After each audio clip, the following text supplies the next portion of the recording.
To get a number of stories for us. We've got Karen over on the phones here and Justin in the control room. Bob's listening in here today, and just thank our team here for making this program possible, as well as all the stations that are keeping you informed by airing Crosstalk. By the way, yesterday with Gary Kah, I had just a tremendous interview, so much information. I wish we had had another hour with him yesterday to even get out more. But nonetheless, we had a number of people connect with us to obtain CD recordings of that. We want you to know it's available. You can send links right from our website. There's no cost for that at crosstalkamerica.com. Or if you'd like the hard copy, you can call our switchboard here. We make them available for a donation of $6 to cover our duplication and material cost and the postage expense to you.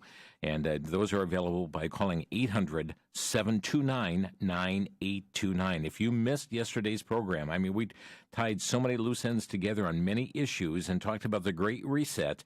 Make sure you listen to that program, even if you can, over the weekend online, crosstalkamerica.com. Well, this is the first time ever in the history of the United States, a vote that took place in the House of Representatives just about an hour or so before Crosstalk today. The House of Representatives voted 228 to 164 to pass the Marijuana Opportunity Reinvestment and Expungement Act. The whole effort here is to decriminalize marijuana. It would also remove cannabis from the Controlled Substances Act and giving states more authority over the regulation. And also, it would expunge previous marijuana convictions and order resentencing for those that are imprisoned with pot convictions.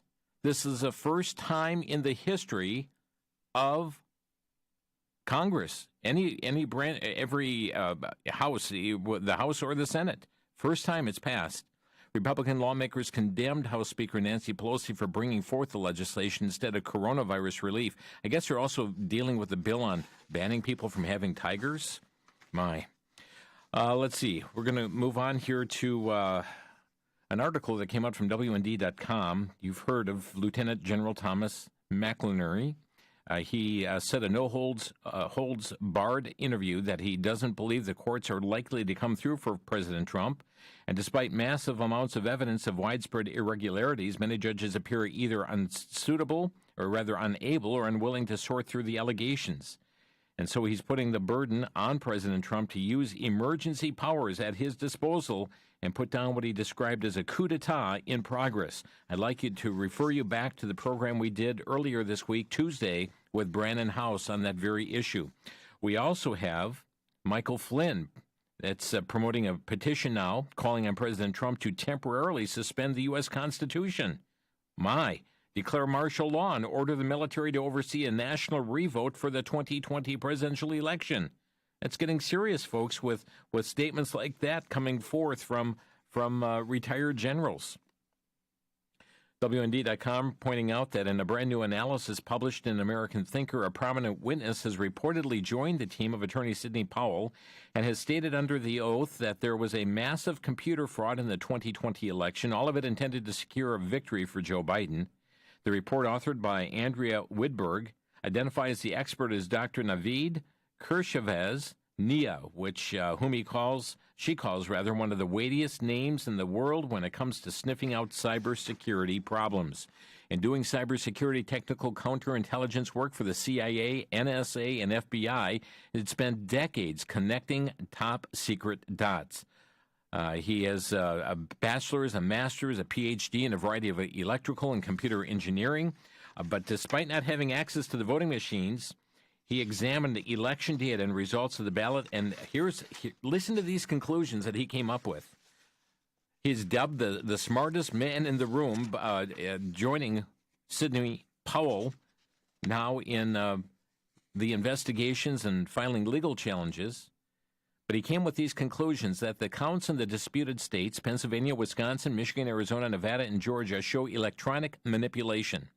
The simultaneous decision in Pennsylvania, Wisconsin, Arizona, Nevada, and Georgia to pretend to halt counting votes was unprecedented and demonstrated a coordinated effort to collude toward desired results. Number 3, 1 to 2% of votes were forged in Biden's favor. Number 4, optical scanners were set to accept unverified, unvalidated ballots. Number 5, the scanners failed to keep records for audits, an outcome that must have been deliberately programmed. 6, the stolen cryptographic key, which applied to all voting machines, was used to alter vote counts. 7, the favorable votes pouring in after hours for Biden could not be counted for by a Democrat preference for mailed-in ballots. They demonstrated manipulation. For example, in Pennsylvania, it was physically impossible to feed 400,000 ballots into the machines within 2 to 3 hours.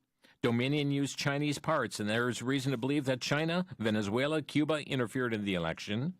And then there was the hammer and scorecard cyber attack that altered votes in the battleground states, then forwarded the results to servers in Frankfurt, Germany to avoid detection. And the servers failed, the systems failed to produce any auditable results. They could not be audited. The doctor concluded with the high confidence that the election 2020 data were altered in all battleground states, resulting in hundreds of thousands of votes that were cast for President Trump to be transferred to Vice President Biden. Going on to the Daily Wire, a federal judge has barred Georgia officials from clearing or tampering with results on voting machines in 3 counties as a result of a lawsuit filed by Sidney Powell. We're talking about Cherokee, Cobb, and Gwinnett counties.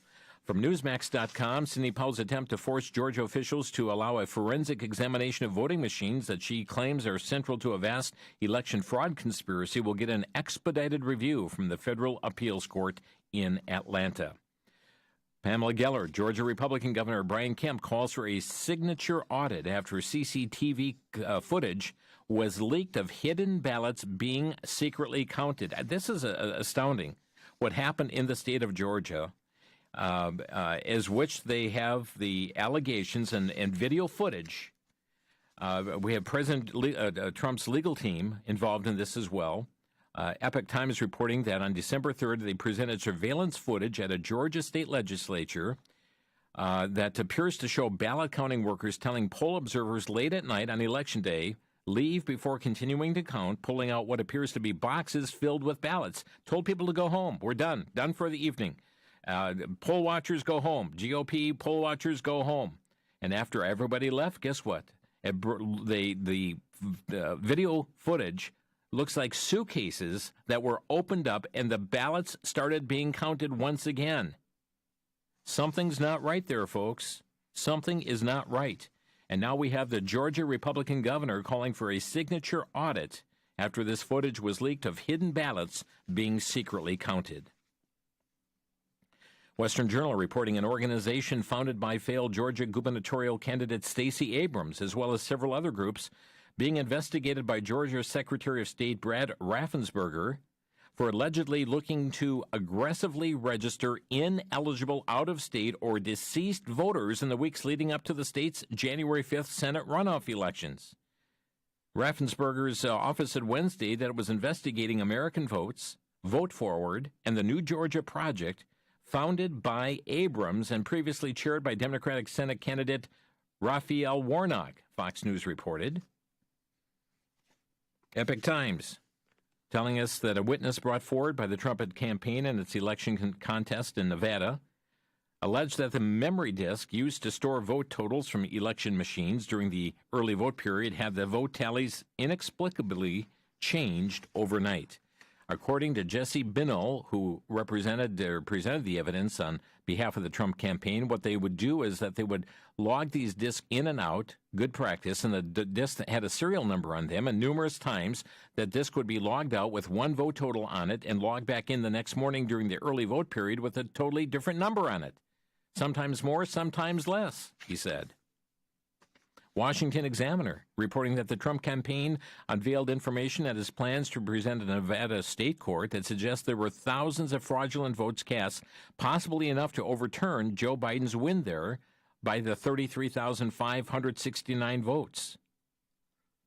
They were allowed to examine some of the ballots, and the 2%, they plan to present polling that 1% of Nevada voters show to have voted never did, and 2% of those shown to have voted by mail never got a ballot. Let's go to the Epic Times. Arizona GOP says ballots were altered, removed from Trump's total. This is Arizona Republican Party Chairman Kelly Ward filed a lawsuit contesting that the election results and looking for irregularities among the nearly 28,000 ballots in Maricopa County that they were duplicated by election officials because voters' earlier ballots were damaged or couldn't be tabulated. Well, Republican officials in Arizona found that 2% of the duplicate ballots the party was allowed to examine were changed to take votes away from President Trump. The inspection came after Judge Randall Warner ruled that he would allow signatures from 100 ballot envelopes and 100 duplicates of reconstructed ballots to be inspected. 2% were found in error, the Washington Examiner reported. Also, I wish I had time to play the audio for this, but an IT worker trained and contracted by Dominion Voting Systems worked at a tabulating center in Detroit November 3rd, claimed Tuesday that she saw election officials illegally rescanning batches of 50 ballots for Joe Biden over and over to create more votes. This is Melissa Carone. She spoke to the Michigan Senate Oversight Committee. The hearing was in Lansing. She worked at the center for 27 hours, beginning the morning of Election Day, batches of ballots being run through the tabulating machines numerous times, being counted 8 to 10 times. Interesting testimony. Need about a quarter hour to share some of the things that she had there. Time is not available for us, but very interesting indeed. CBN, all eyes on Georgia, where the stakes are very high. 2 runoff elections January 5th, determining who will have control over the Senate. And so we've got the Secretary of State there, looking at what is taking place and make sure that this election is not stolen, indeed. By the way, let's get on to another topic here. State of California, the Supreme Court of the United States granted cert, vacated the lower court orders involving the emergency petition of Harvest Rock Church and Harvest International Ministry, with instructions to remand to the district court for further consideration in light of the Roman Catholic Diocese of Brooklyn versus Cuomo.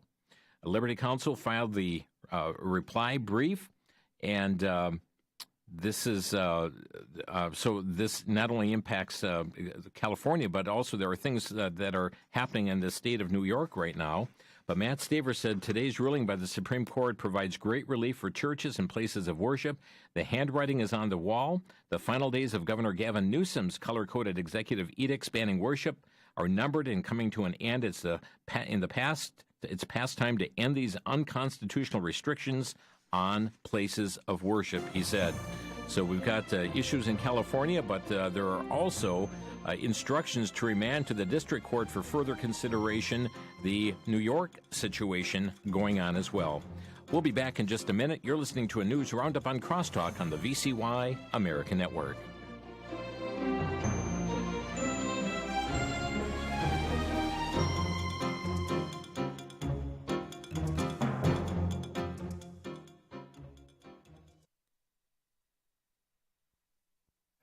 Back to Genesis with Dr. John Morris, scientist and creation researcher with the Institute for Creation Research. Dr. Morris, is the metamorphosis of a caterpillar into a butterfly an example of evolution? No, it certainly is not, Chris. The caterpillar has all the genes necessary for it to alter its shape into a butterfly and then lay eggs which could turn into a caterpillar. This is not evolution. It's simply growth. In fact, this is one of the greatest arguments against evolution. What could cause a perfectly happy caterpillar to attach itself to a tree and dissolve into a mass of jelly and come out with wings and legs and everything that a butterfly has? Natural selection would not do this. All of the genes would have to be present at the beginning and could not have been gained one by one. Chris, I think you recognize this as an evolutionary just-so story. A much better story is the one we read when we go back to Genesis. To learn more about creation, get our free DVD called That's a Fact. Call us at 800-628-7640 and mention the promo code FACT.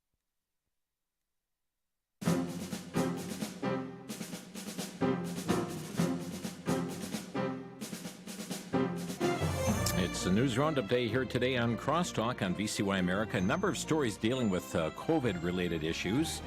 Let's see here. This one from LifeSiteNews.com. The United Nations announced it has partnered with the World Economic Forum, the leader of the Great Reset, to promote a new campaign to control COVID-19 related discussion on social media. In an interview for the World Economic Forum podcast, UN Communications Director Melissa Fleming highlighted the UN's Pledge to Pause initiative. Now, this is an initiative where the UN calls the first global behavior change campaign on misinformation. It was launched last month in collaboration with multiple NGOs backed by George Soros and big tech companies. They report that Pledge to Pause, part of a larger project called Verified, which recruits participants to spread verified content optimized for social sharing produced by the UN Communications Department. Fleming told the World Economic Forum that Pledge to Pause and Verified have recruited 110,000 information volunteers thus far. She said, "We equip these information volunteers with the kind of knowledge about how misinformation spreads and ask them to serve as kind of digital first responders." The UN Communications Department runs Verified in collaboration with The Purpose, a left-wing activist group that boasts about partnership with Google and the Gates Foundation. In 2012, Purpose started a project called All Out, an LGBT movement that now claims nearly 2 million members.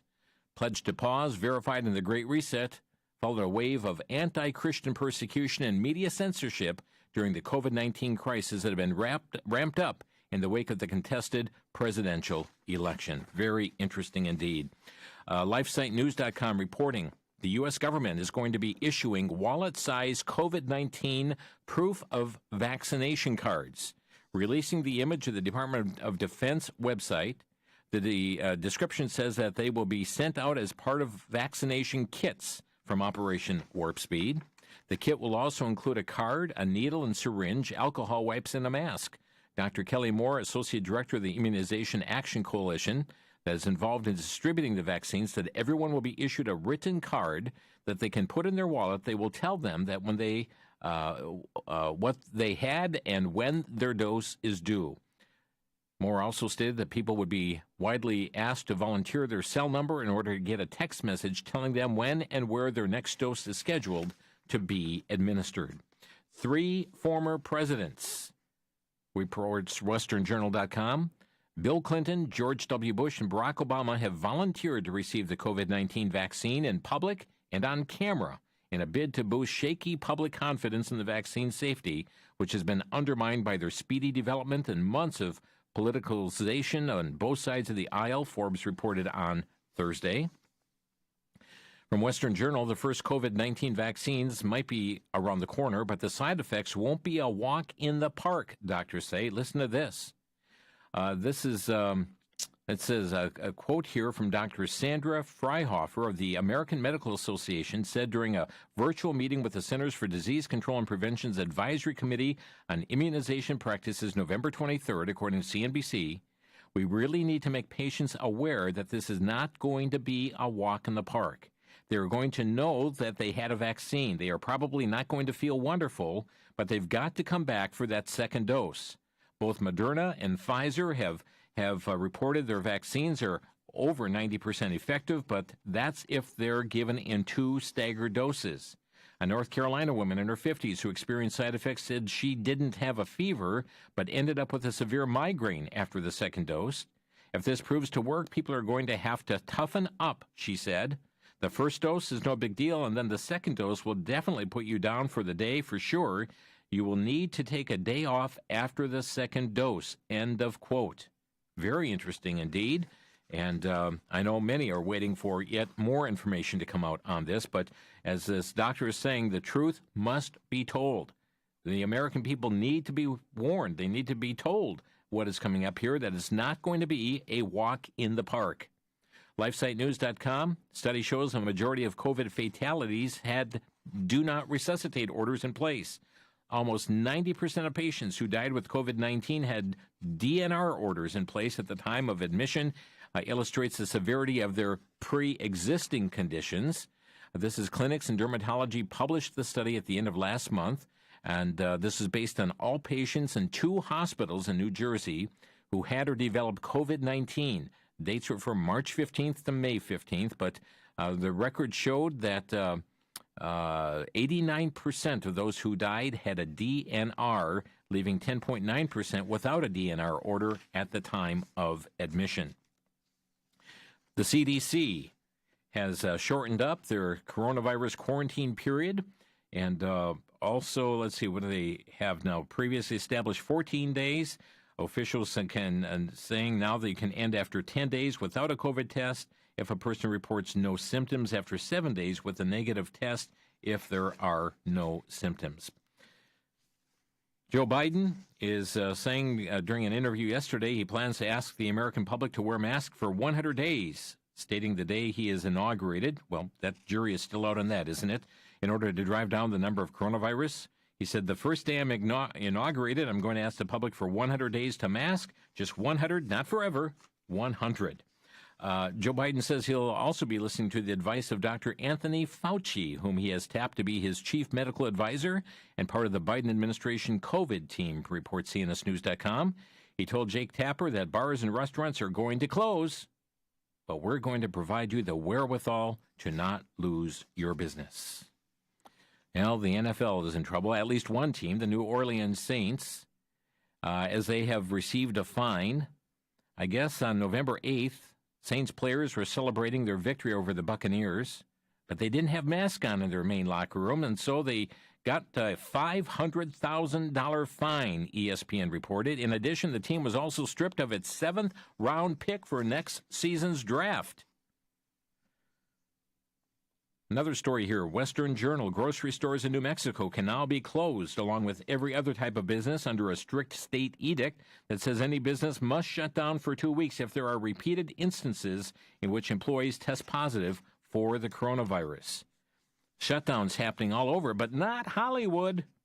Not Hollywood, frontpagemag.com. Democrat lockdowns exempt Hollywood, destroy small businesses. After ordering Hollywood to restrict filming to the same curfew as other businesses, a few hours later, the order was withdrawn, followed by a final plea to film shoots to voluntarily avoid activities likely to invite a negative community response. Interesting. Here we have a pastor in Maryland cited for not wearing a mask while he's in an empty church office. American Constitutional Rights Union, the ACRU, that's not the ACLU, but the ACRU has learned that the Community United Methodist Church in Pasadena, Maryland, has been issued a citation resulting from the pastor of the church answering the door to the church during office hours momentarily without a mask to unlock the door for a health department official. The church was not holding services at the time. The pastor had been alone in an office until the health department official showed up at the door unannounced. He went to answer the door. He didn't have his mask on. Well, after issuing the citation, the health department official informed the pastor that he would return, and if the church was not in full compliance, that the church would be deemed an unsafe facility and closed until the state of emergency had been terminated. The citation also threatens criminal charges and imprisonment up to 1 year and or a fine up to $5,000. WND.com. We have Americans who travel to gather with multiple generations for traditional Thanksgiving dinners should just assume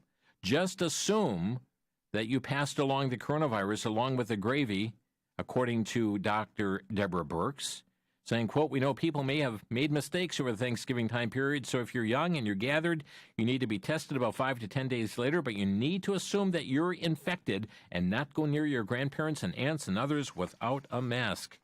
And said masks are the key to survival. Let's see here.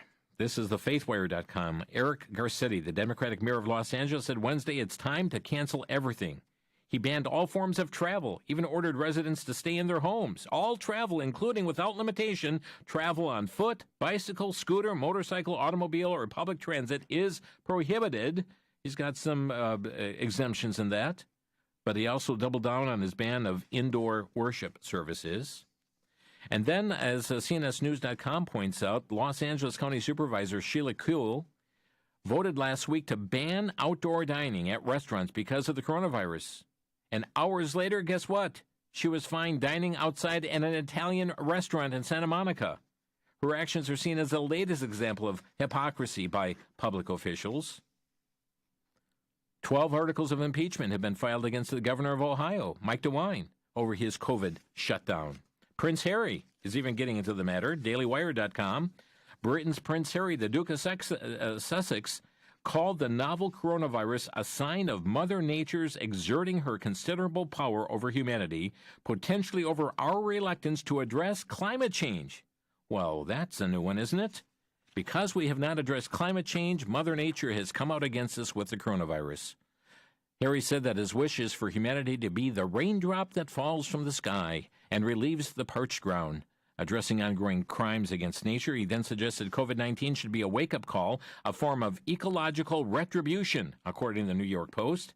Prince Harry, by the way, lives in a largely secluded life in a mega mansion near Los Angeles, they report. Okay, have you had lunch yet? Listen to this from the New American. World Economic Forum officials, proponents of the Great Reset, are busily thinking of ways for mankind to reduce greenhouse gases in order to save the planet from the catastrophic global warming that they're forecasting. Among their ideas is conditioning the world's population to begin eating and enjoying what they refer to as alternative food sources. WEF agenda contributor Douglas Broom states that finding new plant-based foods is becoming an increasingly urgent, with the world's population forecast to grow by 2 billion in the next 30 years. While farming animals for meat generates 14.5% of total global greenhouse emissions, weeds capture carbon from the atmosphere and can therefore help to control climate change. Weeds are the future of food and can be nutritious and tasty if we know which ones to pick. According to Brown, just make sure you don't accidentally pick weeds that are poisonous. And it's not just weeds, but other items that are currently considered disgusting that will feed us in the future. Another article on the official WEF website suggests that humans can be conditioned to eat and even enjoy such things as insects and grubs. Oh, and we'll also be drinking recycled water. By the way, that's also known as sewage, New American points out. In Canada, saddening display of totalitarianism in the name of public health. We got police officers tasked with upholding the law of the land are instead being sent to physically block churchgoers from attending a drive-in worship service in rural Manitoba, Canada. A video was posted by the Church of God Restoration of Steinbach, shows police blocking cars from entering the church parking lot, instead forcing them to line up on the next street to listen to the senior pastor preach from a loudspeaker. It would appear that a drive-in service was an earnest attempt by the church to respect Manitoba's health order. They're going to drive in and sit in their cars. But even the physically distant service was apparently deemed unacceptable. According to CBC, the province has banned gatherings of more than 5 people, including churches. I've got some more stories I need to share with you, friends, but we're going to take this break. We'll be back in a minute. This is Crosstalk on VCY America.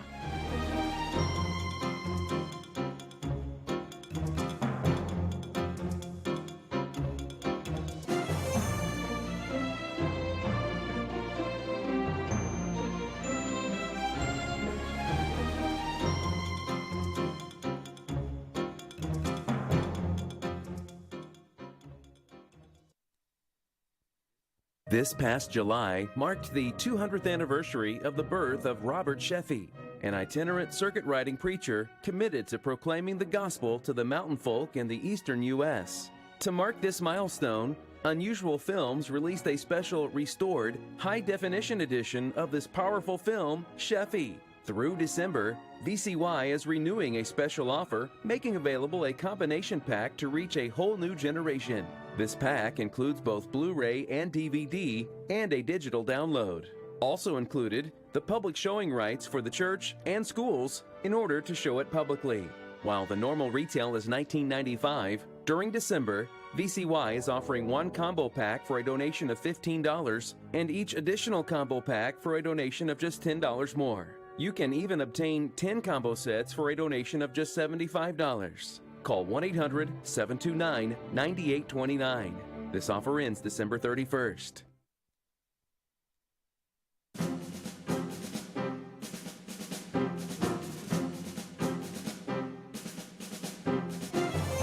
This is Crosstalk on VCY America. I can tell you this, my stack of stories is not even quite half done that I brought into the studio today, but we'll give you some time on the phones in just a little while here, so we'll be opening them up in a short time for some brief comments here today on these or other current news issues. Just want to share a few more things from Euro Weekly News. This is coming, let's see, this one is the northern Turkish city of Ordu. We've got a 31-year-old nurse losing custody of her 5-year-old son following a legal battle with her ex-husband after a court ruled that her job is a health risk. The court ruled that it's a health risk to her child due to the chances of her contracting COVID as she battles to save people's lives. As a result, they've given primary custody to the father, who works as a police officer. Western Journal reporting Republican senators who have rejected COVID relief packages that are brainchild of House Speaker Nancy Pelosi targeted in a protest Tuesday. They had body bags left at their doors. Many bags bore signs that said, quote, Trump COVID death. Let's go to Western Journal. Detroit Free Press criticized Tuesday morning after it published an opinion piece titled COVID has turned breathing into a deadly event and all of us into potential serial killers. Yeah, that's right. Here's a sentence. He wrote, COVID-19 has turned every man, woman, and child into a potential serial killer. South Dakota Republican Governor Kristi Noem called out CBS News Tuesday for misleading the reporting about her state. CBS reported South Dakota leads the nation in per capita hospitalizations. More misleading reporting from CBS, Noem wrote out on Twitter.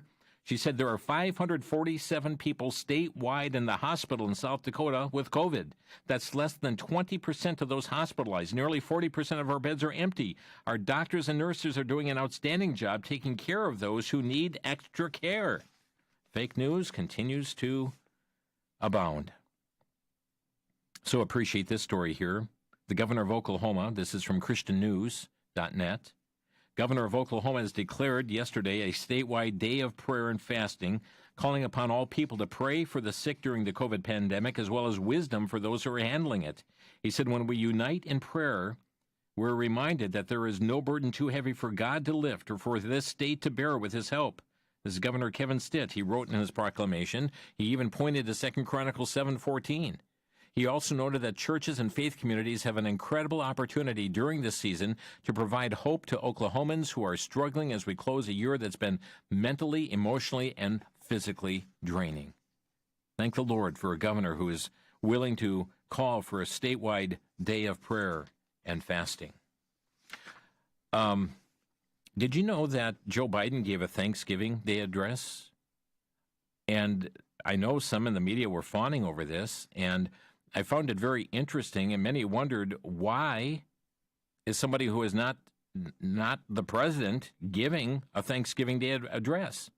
Well, one of the things that happens in those who like to give an air of their religiosity is to quote from the Scripture. And I want you to hear what Mr. Biden had to say in his Thanksgiving address. I'm just going to play 1 minute out of it was about a 14-minute or so address. Here it is. We're going to lead the world on climate and save this planet. We're going to find cures for cancer and Alzheimer's and diabetes. I promise you. We're going to finally root out systemic racism in this country. On this Thanksgiving, in anticipation of all the Thanksgivings that come, let's dream again. Let's commit ourselves to thinking not only of ourselves, but of others as well. For if we care for one another, if we open our arms rather than brandishing our fist, we can, with the help of God, heal. And if we do, and I'm sure we can proclaim the psalmist, with the psalmist who wrote these following words. The Lord is my strength and my shield, and with my song I give thanks to him. You know, when he said the palmist, at first, is he talking about some kind of astrology or fortune telling? You know, is this a palm reader? But no, he was referring to the psalmist. Interesting indeed. Also, there was an interesting interview on CNN that Mr. Biden was with Kamala Harris and was being interviewed by Jake Tapper and was asked what about if there's a disagreement between the two of you on things. Listen to what he had to say. Yeah. But all kidding aside, it's a matter of the thing. We are simpatico on our philosophy of government and simpatico on how we want to approach these issues that we're facing. And so I don't have, and when we disagree, it'll be just like, so far it's been just like when Barack and I did. It's in private. She'll say, I think we should do A, B, C, or D. And I'll say, I like A, don't like B and C. Mm-hmm. And let's go, okay. Like I told Barack, if I reach something where there's a fundamental disagreement we have based on a moral principle, I'll develop some disease and say I have to resign. We don't have that. We haven't, and we discussed at length our views on foreign policy, on domestic policy, on intelligence. And the great thing is she has a background in the Senate on intelligence, the Intelligence Committee. She has a background in the Senate on a whole range of things that are going to be pertinent to what we have to do.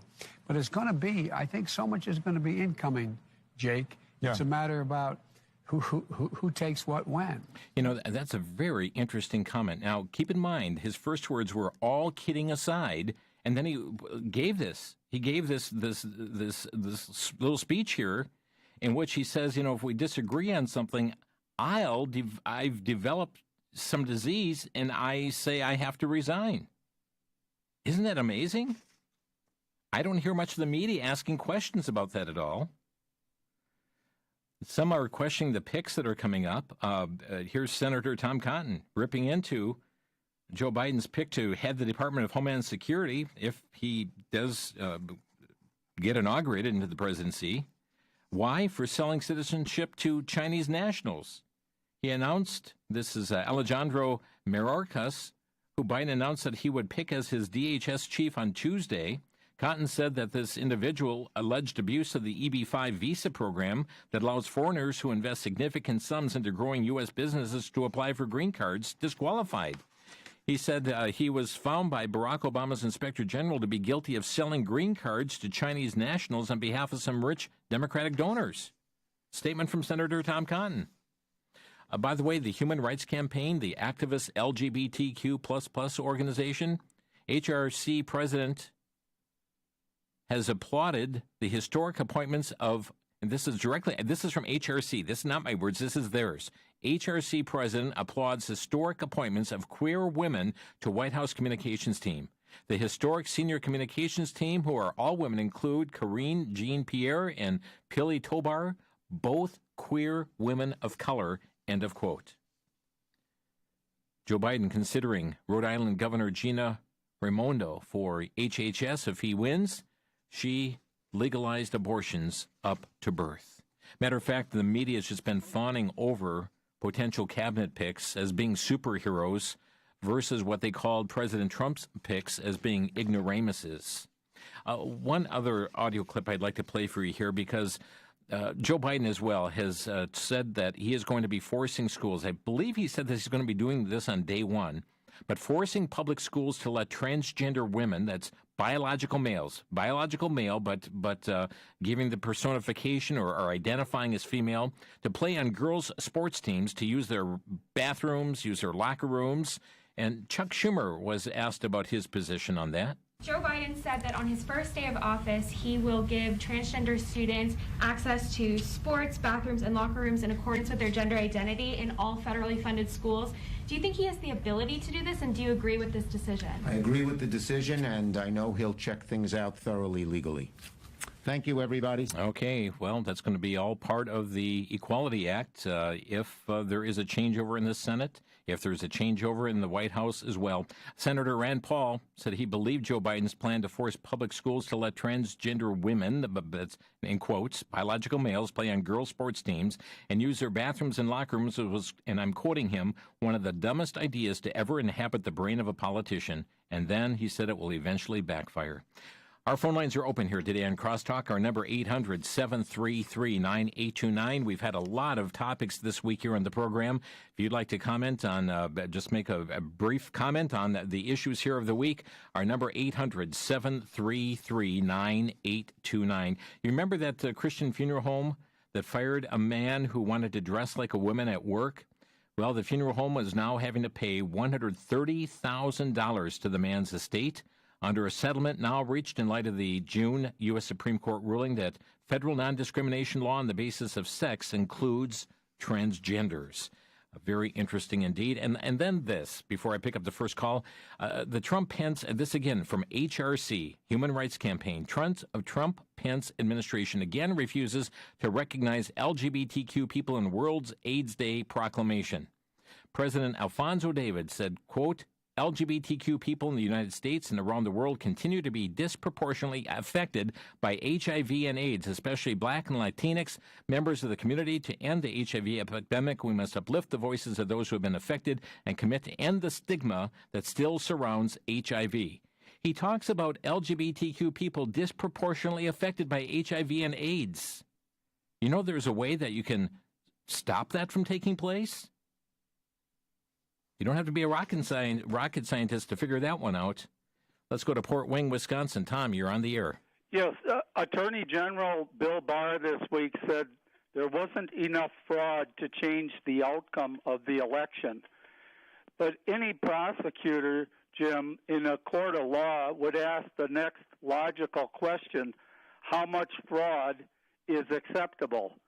If a man robbed a bank and only got $500, he would be still charged with robbing a bank. It isn't the amount, it's the act. Yeah. Thank you for the comment. And President Trump said, too, he's not looking hard enough there. I mean, some of this testimony is just staggering. Again, I wish I had a couple programs just to air the testimony coming up in these legislative hearings. It is staggering what people, I mean, they've signed affidavits, they're giving testimony based on going to jail or being heavily fined if they're telling lies in that regard. Thank you for the call. Let's go to Miami, Florida. Courtney, you're on the air. Oh, okay. I guess, hello, Courtney. Yes. Can you hear me? Yes, go ahead. Oh, okay. I just wanted to say. Yeah, you got some problems with your phone there, Courtney. Oh, okay. You're getting a lot of dialing there, Courtney. I'll hang up and let somebody else get in. Let's go to David, West Dallas. You're on the air. It's interesting. Biden says, with the help of God. So I guess with the help of God, we're going to slaughter unborn children and promote sexual immorality. Really, with the help of God. It violates his word. word. Sounds rather strange, don't you think, James? Thank you for your comment, David. Rob in Pennsylvania, you're on the air. Yeah, hi. I just had a comment just about the COVID vaccination. I am an immunizing pharmacist. I've been one for 20 years, and I've given many vaccinations. And I have, studied it and seen how pretty much vaccinations are safe and effective and have eradicated many diseases. And I would just hope that you guys would promote this fact that the COVID vaccination is safe and effective. And when you say, these harmful side effects, you can get that with some vaccinations, but I would just hope that I'm wondering if you did do the research to find out what these were. Have you looked at the studies? This is a medical doctor that's saying... It's a medical doctor, yes, but she is saying that you can get the same thing from the Shingrix vaccination. It's a one-day thing that happens also, but it's 98% effective. Thank you for the comment. I'm up against a break. We'll be back in a minute. For the Worldview Report, I'm Brandon House. Our website, worldviewreport.com. This past Friday night, I had the distinct high privilege and honor of interviewing an exclusive interview with Lieutenant General Michael Flynn since he was pardoned by President Trump. In his first interview with WVW Broadcast Network, we got to hear from him for 30 minutes. This was set up with my friend, Lieutenant General McInerney and Mary Fanning. They were also on the line. You can hear the entire interview that was given to us first at WVWTV.com. That's WVWTV.com, as in Worldview Weekend. WVWTV.com. Tweet it, Facebook it, email it, call your friends. Listen to the warning by this Lieutenant General Michael Flynn and Lieutenant General McInerney on how America is under a cyber attack and treason. and that this election has been stolen by Russia, China, and Iran, enemies foreign and domestic. For the Worldview Report, I'm Brandon House.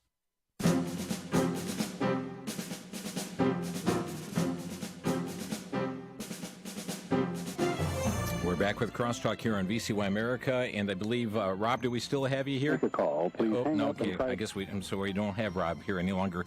But this is the American Medical Association. Dr. Sandra Freihofer said we really need to make patients aware that this is not going to be a walk in the park. And so that was a story that I read, that this is not going to, the first dose, no big deal. The second dose will definitely put you down for a day for sure. You will need to take a day off after a second dose, is one of the individuals who had taken this dose. But, you know, I'm just reading as it is, that it's coming from the American Medical Association. I can't go much beyond that. I can also say that people do have concerns over some of the vaccinations that have used aborted cell lines of aborted babies in their development. And specifically, according to the Charlotte Lozier Institute that has done analysis of COVID-19 vaccine candidates, that the developmental product of the two closest ones for approval, both the Pfizer and the Moderna, did not use the aborted cell lines for the development and production of the vaccine. However, AstraZeneca and Johnson & Johnson did. Also, some of the lab testing, though, is uncertain for those two leading vaccines at this time. And there's also some ethical issues that come along with those that do use aborted cell lines in it as well. Let's go to Linda next in Milwaukee. You're on the air. Hi, Jim. You were just answering my question about which companies use the aborted baby cells. Yeah, again, this is according to Charlotte Lozier Institute, which has done the analysis of the vaccines and the two emergency use FDA applications that are pending, both the Pfizer and Moderna. They said do not use the aborted cell lines in the development and production of the vaccine. They may have used them in lab testing. That the jury is still out on that, they said, but not in the final development and production of the vaccine. However, there are two others that are in phase 3 trials right now that they report that they do. And that's AstraZeneca, and what's the other one? Johnson & Johnson. Johnson & Johnson. Okay, that answers my question. Thanks very much. Thank you for your call. Okay, and folks, to get the information, and it's more detailed, but lozierinstitute.org, L-O-Z-I-E-R, lozierinstitute.org. I'm sure that Brad Mattis would have a link to this as well, I'm confident, at lifeissues.org. And let's see, Anna is next in Watertown. You're on the air. Hello, God blessings. Yes, Mercola.com is fantastic for finding out about the bogicity of the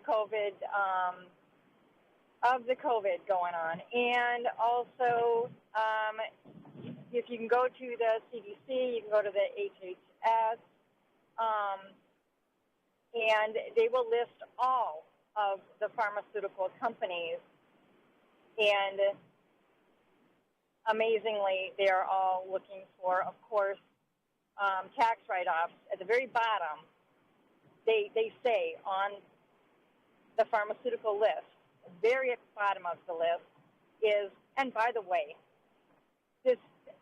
our vaccines and everything we're trying to do for COVID affords us grants from the government, our tax money. Mm-hmm. So I praise the Lord for this bogusness going on, because I've seen so many people sink low enough, praise the Lord, to... Thank you, Anna. We're going to have to, just for sake of time, have to move on here. David in Milwaukee, you're on the air. Thank you, Jim, for taking my call. We've got the gospel for the L. I don't like to use the words that those people involved in that's in the LGBT. So I say it's LJBTQ, Lord Jesus, beget, transform, quicken me into a child of God. And then with the COVID issue, a godly man from one of my churches in Illinois, and he's sharing the gospel with the Muslims on the south side here, showed one website, an Air Force website, ATI or something, that COVID stood for Certificate of Vaccination ID. Then with Rob Pugh and a few other people sharing, the Lord has directed me to warn. I've been doing this for a month. I even got a sign warning people not to take the vaccine because it'll contain digital info to track us, and this is what the whole purpose of it is for. I looked in my immunology book. I looked up coronaviruses. I didn't see it back. I looked up viruses, and there I found it in a four-doctor immunology book. And I tell you what, because of shortness again on time, I'm not letting anybody go longer than a minute today because we've got many who would like to speak here, and you're getting kind of involved. I'm not telling people what to do in regard to a vaccination. I'm just informing you as what the American Medical Association is seeing at this time, as well as those who are examining, especially with the use of aborted cell lines. Kevin in South Dakota, you're on the air. Yes, thank you for taking my call, Jim. Just a quick thing here. I'm reading an email, and I'll make it short, from a son of a U.S. Attorney General who was the brother of President Kennedy.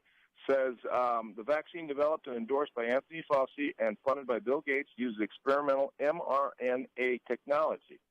3 of the human guinea pigs, 20% experienced a serious adverse event.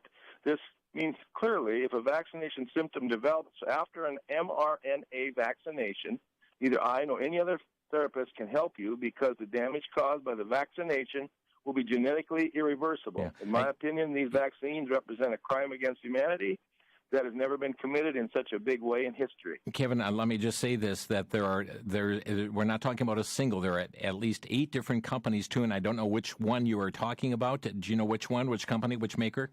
No, I don't. This is just a notice that I got a friend from an email. Okay. You got to be careful about that as well. So make sure that you've got facts here. Brad in West Dallas, you're on the air. Hey, Brother Jim.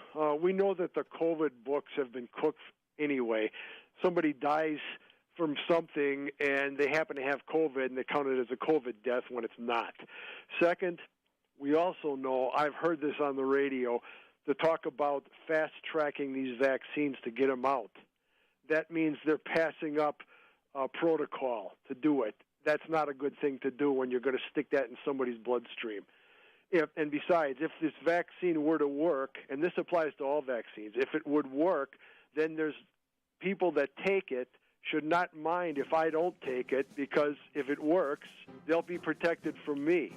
Remember the lies about mercury in vaccines. They still put them there, and this should be voluntary only. Thank you, Brad. Thank you. Folks, again, a lot on the vaccine information.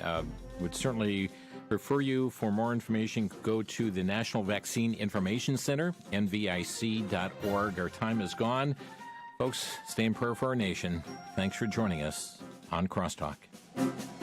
You've been listening to Crosstalk via satellite and the internet from VCY America. Views expressed may or may not be those of this station. For a CD of today's program, send a donation of $6 or more to VCY Tape Ministry, 3434 West Kilbourne Avenue, Milwaukee, Wisconsin, 53208, or download by RSS or podcast from crosstalkamerica.com. And join us again for Crosstalk.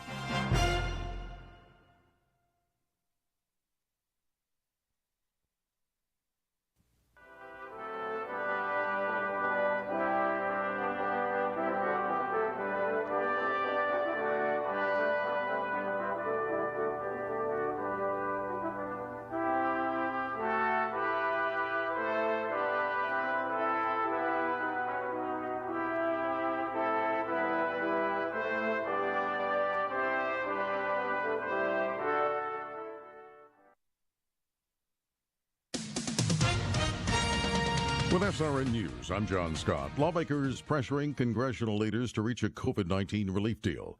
White House Economic Advisor Larry Kudlow says President Trump is focused on what a virus relief package would do, not how much it would cost. We've always kind of wanted to talk policies, not dollars. We'll leave that leadership to Senator McConnell and Speaker Pelosi. They're talking. I would say it has a somewhat more optimistic tone. Heavy pressure put on Senate Majority Leader Mitch McConnell, Speaker Nancy Pelosi, and Senate Minority Leader Charles Schumer to reach a deal by Christmas. President Trump not backing down from his threat to veto a defense bill. The president has warned of a veto unless lawmakers clamp down on big tech companies. He says the social media giants treat conservatives unfairly. The president also opposes plans to stop allowing military bases to be named for Confederate leaders, even though the massive